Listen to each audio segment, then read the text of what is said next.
Hello friend, સ્વાગત છે તમારું મારી ગુજરાતી રસોઈ ટિપ્સ ચેનલમાં। તો આજે આપણે બનાવીશું એકદમ સ્વાદિષ્ટ અને શરીર માટે એકદમ હેલ્ધી ફાડા ખીચડી। ફાડા ખીચડી બનાવવા માટે આપણે અહીંયા એક મોટી વાટકી આપણે ઘઉંના ફાડા લીધા છે, એનાથી થોડી નાની વાટકીમાં અહીંયા મગની દાળ લીધી છે। તો આપણે અહીંયા એક પ્રેશર કુકર લીધું છે, એમાં આપણે અહીંયા થોડું તેલ ઉમેરીશું। તો જ્યારે પણ આપણે અહીંયા ફાડા ખીચડી બનાવીએ ત્યારે આપણે અહીંયા વધારે પડતો તેલનો ઉપયોગ નથી કરવાનો। તો આપણે અહીંયા 2 મોટી ચમચી જેટલું જ આપણે અહીંયા તેલ ઉમેરીશું। તો ફાડા ખીચડી બનાવવા માટે આપણે અહીંયા એક વાટકી લીલા વટાણા લીધા છે અને 2 મીડિયમ સાઇઝના ટામેટાને ઝીણા સમારી લીધા છે અને 2 મીડિયમ સાઇઝની આપણે અહીંયા ડુંગળીને સમારી લીધી છે અને આપણે અહીંયા લીલું લસણ લીધું છે 2 ચમચી જેટલું અને આપણે અહીંયા 1 ચમચી જેટલું આપણે અહીંયા લીલા મરચાંને ઝીણા સમારી લીધા છે। જો તમારી પાસે આ રીતનું લીલું લસણ ના હોય તો તમે સૂકું લસણ પણ લઈ શકો છો અને એક તમાલપત્ર લીધું છે, તજનો ટુકડો લીધો છે અને આપણે અહીંયા 3 લવિંગ લીધા છે। આપણે અહીંયા બધો જ વઘાર કરતા પહેલા દાળને આપણે અહીંયા ઘઉંના જે ફાડા લીધા છે આપણે અહીંયા સૌથી પહેલા અહીંયા ધોઈને રાખી લેવાના છે। તો તેલ આપણું અહીંયા ગરમ થઈ ગયું છે, તો હવે આપણે એમાં રાઈ ઉમેરીશું। તો રાઈ મેં અહીંયા નાની અડધી ચમચી જેટલી જ લીધી છે। તો રાઈને આપણે અહીંયા બરાબર ફૂટવા દઈશું। નાની અડધી ચમચી જેટલું આપણે અહીંયા જીરું ઉમેરીશું, એક તજનો ટુકડો, 3 લવિંગ અને એક આપણે અહીંયા તમાલપત્ર લઈશું। બધું આપણે અહીંયા સારી રીતે સાતરી લઈશું। તો બધું જ આપણું અહીંયા સારી રીતે સતળાઈ ગયું છે। તો હવે આપણે અહીંયા લીલું લસણ અને ઝીણા સમારેલા લીલા મરચાં લઈ લઈશું।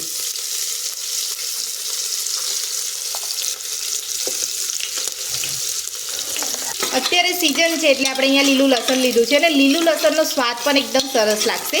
તમારી પાસે ના હોય તો તમે અહીંયા સૂકું લસણ પણ લઈ શકો છો। તો બધું જ આપણે અહીંયા સારી રીતે સાતરી લીધું છે। તો હવે આપણે અહીંયા ડુંગળી એડ કરીશું।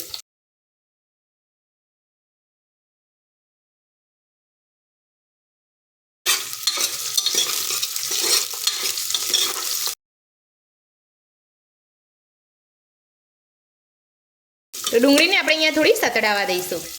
તો ઘઉંના ફાડા અને મગની દાળને આપણે અહીંયા 2 થી 3 પાણીએ ધોઈને રાખી લીધા છે। તો હવે આપણે ડુંગળીને ચેક કરી લઈશું। તો ડુંગળી આપણી અહીંયા સતડાઈ ગઈ છે, તો હવે આપણે એમાં વટાણા અને ટામેટાં ઉમેરી દઈશું।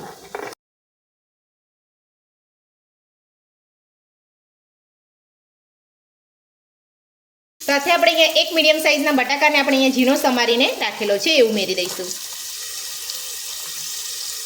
તો હવે આપણે અહીંયા થોડું ગાજર લીધું છે, તો આ રીતના આપણે અહીંયા થોડા મોટા પીસ કરીને લીધું છે, તો એ ઉમેરી દઈશું।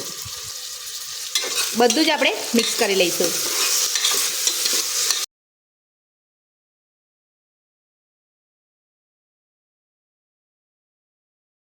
તો બધું જ આપણે અહીંયા મિક્સ કરી લીધું છે।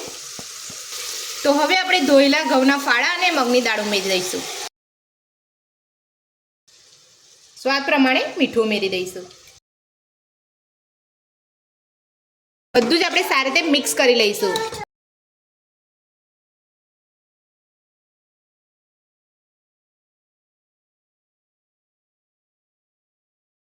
તો ઘઉંના ફાડા અને મગની દાળ આપણે અહીં ઉમેરી અને બધું જ મિક્સ કરી લીધું છે। તો આ રીતે બધું જ મિક્સ કરીને આપણે અહીંયા 2 થી 3 મિનિટ જેટલું આપણે અહીંયા થવા દેવાનું છે। ત્યારબાદ આપણે એમાં મસાલા એડ કરીશું।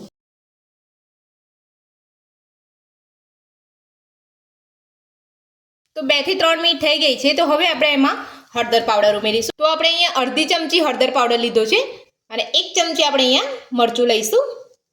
તો મરચાંનું પ્રમાણ તમે તમારા ટેસ્ટ પ્રમાણે વધુ કે ઓછું કરી શકો છો। નાની અડધી ચમચી આપણે અહીંયા ગરમ મસાલો લઈશું। નાની અડધી ચમચી આપણે અહીંયા ધાણા જીરું પાવડર લઈશું। બધું જ આપણે મિક્સ કરી લઈશું।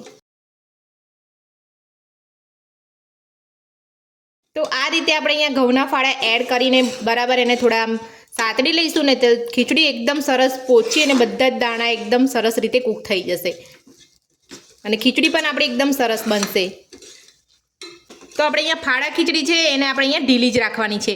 ઢીલી રાખીશું તો જ આપણને સ્વાદિષ્ટ લાગશે। તમે છૂટી છૂટી બનાવશો તો એકદમ સારી નહીં લાગે।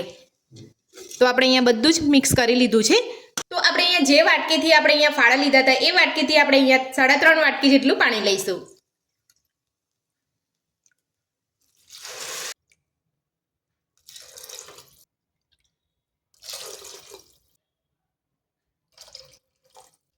તો આ રીતનું માપ આપણું અહીંયા પરફેક્ટ છે। આ રીતે તમે ખીચડી બનાવશો તો એકદમ સરસ રીતે ઢીલી અને એકદમ મીઠી ખીચડી લાગશે।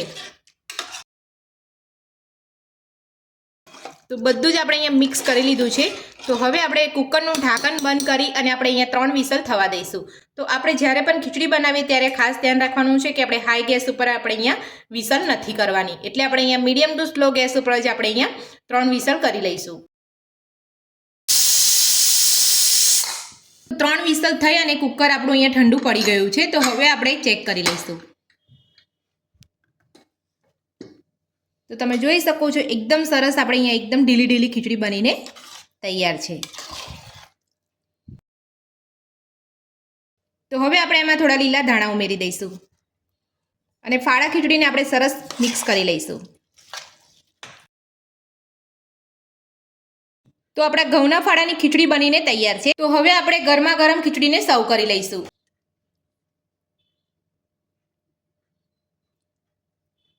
તો ગરમા ગરમ ફાડાની ખીચડીને આપણે અહીંયા સર્વ કરી લીધી છે. હવે આપણે ઉપરથી 1 ચમચી ઘી ઉમેરીશું.